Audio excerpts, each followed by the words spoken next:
ज्ञान हे अर्थ आणि मतितार्थ याही पलीकडे जाऊन त्याच्या भावार्थात दडलेलं असतं। असं पाहूच या की कोणाची शिकवण श्रेष्ठ आहे। मी श्यामला गीतेचा भावार्थ समजावून सांगेन, तू रामला गीतेचा भावार्थ समजावून सांग। माणसाला येणाऱ्या अनुभवातून माणूस घडत जातो, संकट आपलं बळ वाढवतात। हे शिकवलंस तू? हे असले शिकवण देण्यापेक्षा अज्ञानी राहिलेलं उत्तम। काय झालं राम? ज्या गुरुने मला आत्मविश्वास दिला त्या माझ्या गुरुचा आशीर्वाद घेतोय। दिगंबर गुरुजी हे तुझे गुरु आहेत? नाही ज्ञानेश्वर नाही, मला क्षमा करा ज्ञानेश्वरा, मला क्षमा करा। उठा।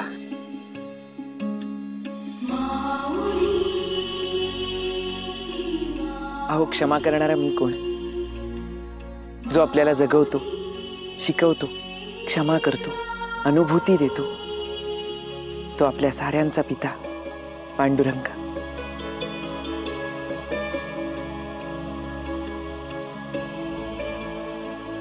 आणि त्याच पांडुरंगाला लहान मुलं खूप आवडतात ना?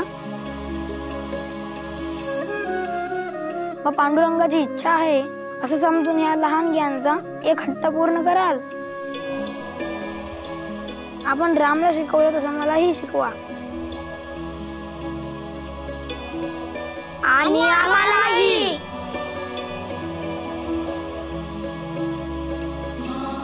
आणि मलाही।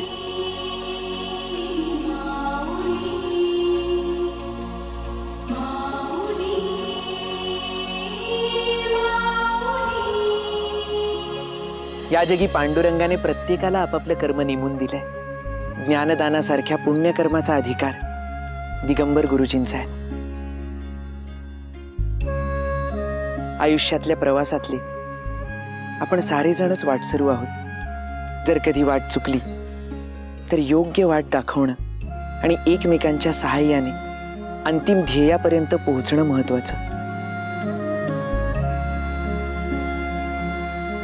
दिगंबर गुरुजींची शिकवण्याची पद्धत जरी चुकली असली तरी त्यांच्या विद्वत्तेवर शंका घेणं उचित ठरणार नाही। आता त्यांना त्यांचा मार्ग गवसलाय, कर्मातला भावार्थही सापडलाय, आता ते सक्षम आहेत। अहंकाराच्या मोठेपणात दिगंबर गुरुजी मधला शोधक विद्यार्थी नष्ट झाला होता, परंतु आता तो जागृत झालाय। खरंय ज्ञानेश्वरा, तुम्ही दाखविलेल्या या विवेकी मार्गावरून मी आयुष्यभर असाच चालत राहीन आणि इतरांनाही शिकवत राहीन, पण मी स्वतःही शिकेन अगदी जीवनाच्या अखेरच्या श्वासापर्यंत। कारण आता मी जाणलंय, चहुवेदी जाण साही शास्त्री कारण, अटराही पुराणे हरिसी गाती, मंथुनी नवनीता तैसी हो अनंता, वाया व्यर्थ कथा सांडी मार्गू, एक हरी आत्मा जीव शिव समा, वाया तू दुर्गमान घाली मन, ज्ञानदेवा पाठ हरी हा वैकुंठ, भरला घनदाट हरी दिसे।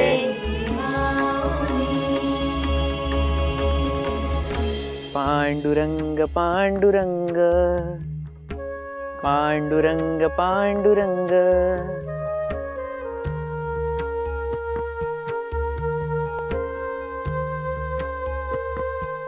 मोत्या मोत्या,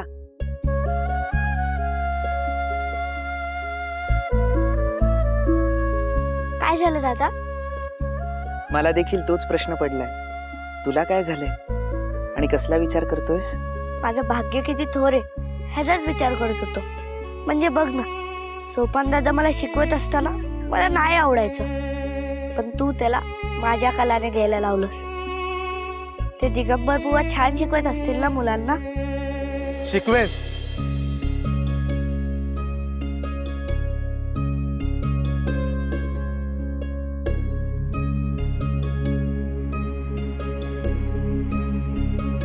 पण त्याआधी काही गोष्टी मला स्वतःला आत्मसात कराव्या लागतील। दिगंबर गुरुजी, आपण इथे? हो, आपल्याला आश्रमातून निघताना पाहावलं नाही, काहीतरी चुकतंय असंच वाटत होतं। आपल्या सर्जनशील होऊ घातलेल्या मनाला आता असे प्रश्न वारंवार पडतील, पण योग्य कृती देखील व्हायला हवी ना। म्हणूनच विचार केला आणि मग जाणवलं आपल्या आठवणीतून होणाऱ्या माझ्या उत्कर्षापेक्षा आपल्या सहवासातून होणारं माझं मंथन अधिक मोलाचं. म्हणून निघून आलो आपल्या मागोमाग. शिवाय एकदा अलंकापुरी पाहण्याची मनीषाई होतीच. मी येऊ का आपल्या सवे? मग ते विद्यार्थ्यांचं काय? त्यासनी कोण शिकवणार? ते स्वतः शिकतील, जगण्यातून, अनुभवातून. आता काही दिवस मुक्तपणे बागडू दे, ज्यात रुची आहे ते शिकू दे. कुणास ठाऊक मी आश्रमात परत गेल्यानंतर तेच मला काहीतरी नव्याने शिकवतील. ज्ञानदादा, खरंच तुझ्या ज्ञानाची थोरवी वर्णावी तेवढी कमीच आहे बघ. या ज्ञानाचे मोती मला अद्याप वेचायचे आहेत. येऊ मी आपल्या सवे?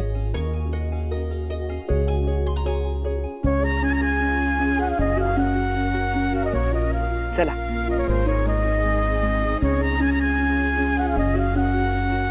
पांडुरंग पांडुरंग पांडुरंग पांडुरंग पांडुरंग पांडुरंग.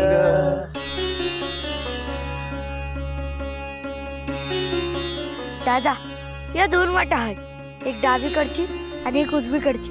दोन्ही आळंदीकडेच जातात. आता तू सांग काय करायचं? विवेकाची कास धरायची. कारण जीवनात अशा अनेक वाटा असतात ज्यांचं अंतिम स्थान समान असतं, परंतु प्रवास एकसारखा असेलच असं नाही. खरंय, पण आपण उजव्या वाटेने मार्गक्रमण केले तर निर्विघ्न आणि शांतता पदरी पडेल. पण डाव्या वाटेने मात्र. डाव्या वाटेने काय?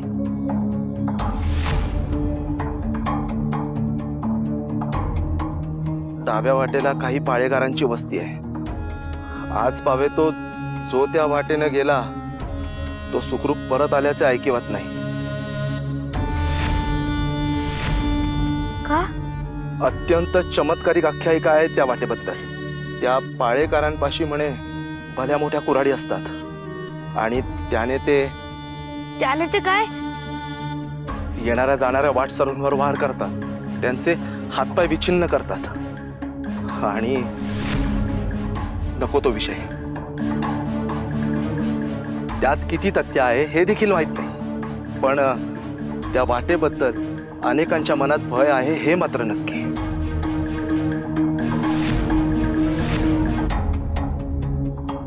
मग आपणही याच वाटेने जायला हवं. दादा, बाळा, कोणत्याही भयाचा उगम होतो तो अज्ञानातून. एकदा हे अज्ञान नष्ट झालं की माणूस भयमुक्त होतो. भयमुक्त माणूस हा भयमुक्त समाजाला जन्म देतो आणि भयमुक्त समाज हा शांतताप्रिय विश्वाला जन्म देतो.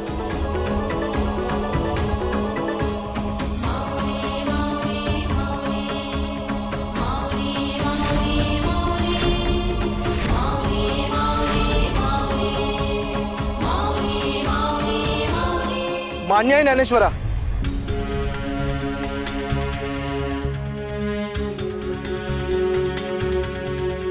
पण या लेकराचाही विचार करावा. काही आघात हे त्या लेकराच्या सहनशक्तीच्या पलीकडचेही असू शकतात. आणि आपणच म्हणाला होतात ना की काही दिवसांपूर्वी हा व्याधीग्रस्त होता. ते माझा ऐका, त्याला अजून झळा सोसाव्या लागू नयेत इतकंच मला वाटतं. आपण डाव्या नाही उजव्या वाटेने जाऊया.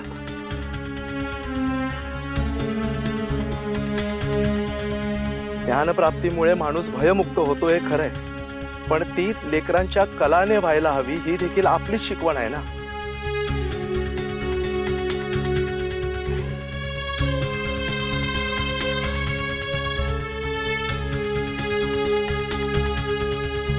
खरंय. चला, आपण या सुरक्षित वाटेने जाऊ.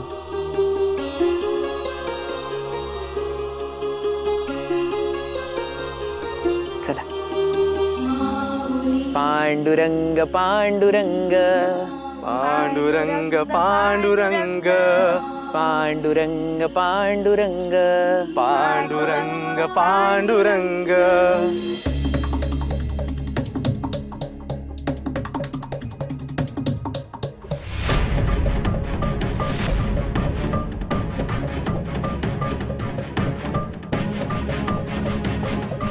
काल या वाटेवर लय मोठं वादळ आलेलं दिसतंय. याचा काय अर्थ ज्ञानेश्वरा? ह्याचा अर्थ एकच, सुरक्षित वाटेचा पर्याय आता आपल्यापाशी नाही. म्हणजे आपल्याला आता त्या पाळेकरांच्या वाटेवरून जावं लागेल.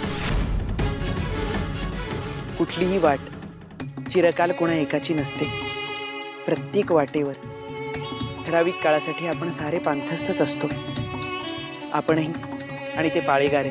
होय, पण तुम्ही देव आहात, ते दानव आहेत. देव आणि दानव माणसाच्या अंतःकरणात असतात. आपण कोणती वाट निवडतो यावरून आपली खरी ओळख ठरत असते. चला, पुन्हा आपल्याला आता त्या दोन वाटांकडे जायला हवं.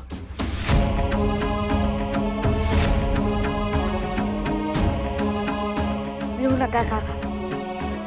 अनेकदा माणसाला निरुपाय धैर्य देतं ना, तितकंच काय बी देत नाही. आम्ही आहोत ना.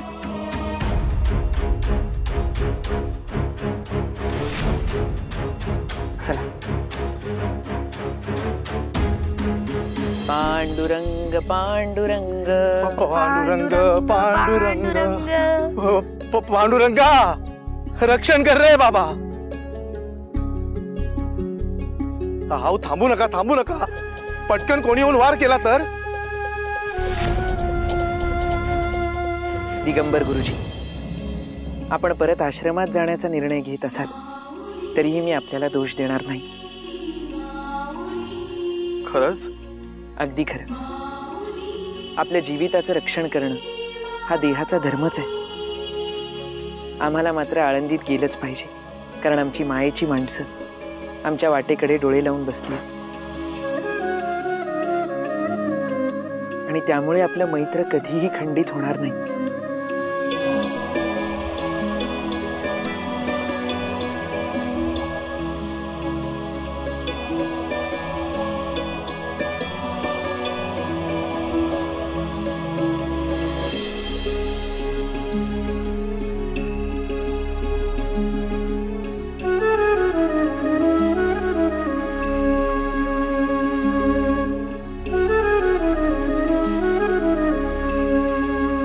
नाही, मी आपल्याला सोडून कुठेही जाणार नाही.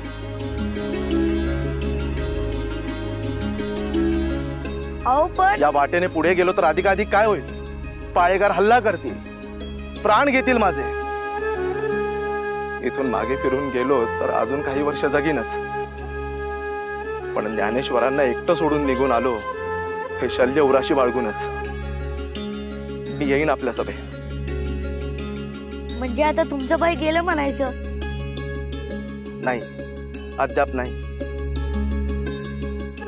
पण पराकोटीच्या परिस्थितीतही चित्ताला चैतन्य देणारी संजीवनी ज्ञानेश्वरांनी निर्माण केली आहे. आणि संजीवनी म्हणजे हरिपाठ.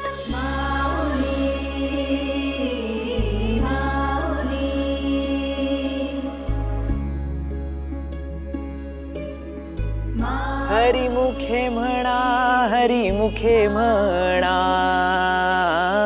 पुण्याची गणना कोण करी, पुण्याची गणना कोण करी.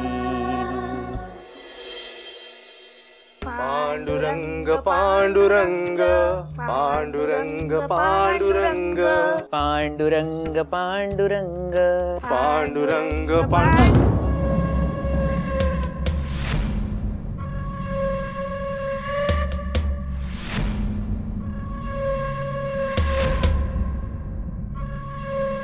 काय झालं गुरुजी? नाही नाही, काही नाही.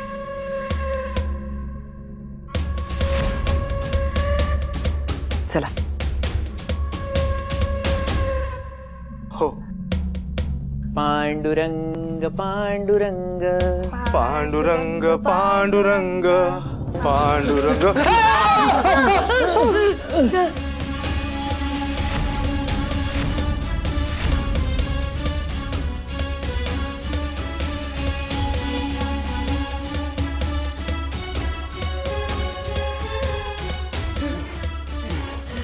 उठा.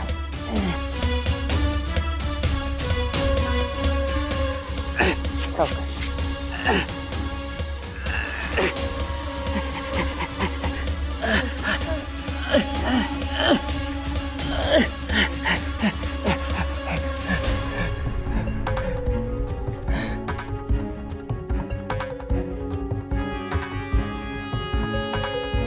कोण आहात आपण? त्याच्या काठीचा नाद ऐकू येत नाही आणि त्याच्याकडे जाणारी वाट कोणालाच दिसत नाही. काय काय? मासाच्या उष्णतेला आणि रक्ताच्या थेंबाला चटावलेली ना दयामाया नसते.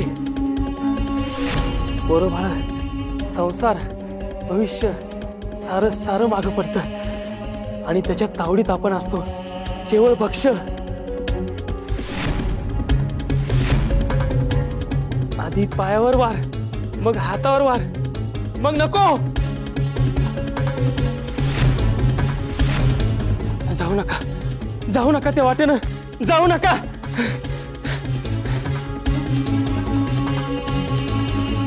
ज्ञानेश्वरा, अहो आता तरी मागे फिरा. तर दादा, आपण वस्तीच्या मधोमध आलोय. मागे जायला जितकं अंतर आहे तितकंच पुढे जायला बी. म्हणजे कुठल्याही परिस्थितीत वाराटळ आहे. काय करायचं दादा? आजची रात्र इथेच व्यतीत करूया, मग पुढील मार्गक्रमण करू. आणि इथेच एखादा हल्ला झाला तर?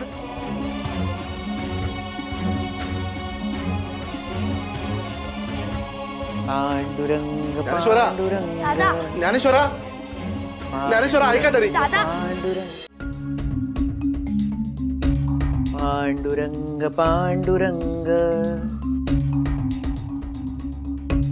पांडुरंग पांडुरंग पांडुरंग पांडुरंग पांडुरंग पांडुरंग दादा. पांडुरंग पांडुरंग.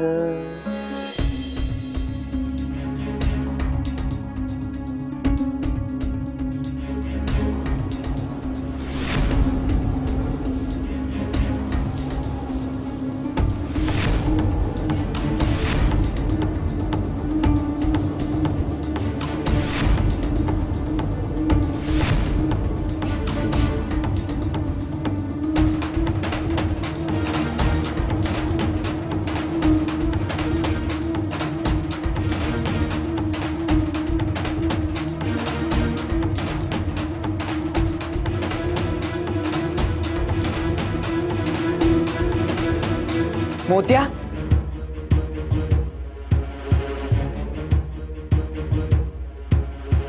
मोत्या, मोत्या, मोत्या, मोत्या.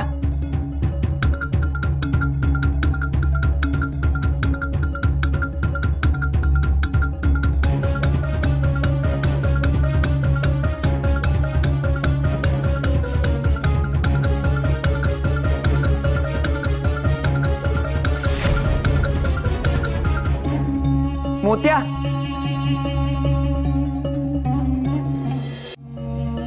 आता काय करायचं ज्ञानेश्वरा?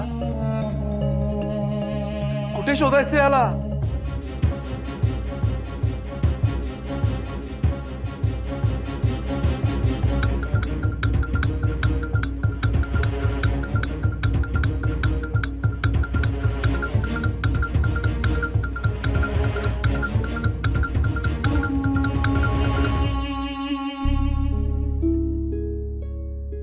विठुराया, आजवर तुझ्या इच्छेपोटी मायेची, अधिकाराची अगणित माणसं गमावली आहेत. परंतु मोत्याच्या बाबतीत असं होऊ देऊ नकोस. आप्तजनांना निरोप देताना ज्या वेदना होतात त्याची कळ आता सोसवत नाही रे. मोत्या म्हणजे माझी सावली आहे. तमामधून चालताना सगळ्यात मोठी भीती असते ती सावलीने साथ सोडण्याची. असं होऊ देऊ नकोस विठुराया. माझं जे काही आयुष्य तू योजलंयस ते सारं त्याला दे. शेष काही नको. केवळ त्याला शोधण्याचा मार्ग दाखव. पांडुरंग पांडुरंग पांडुरंग.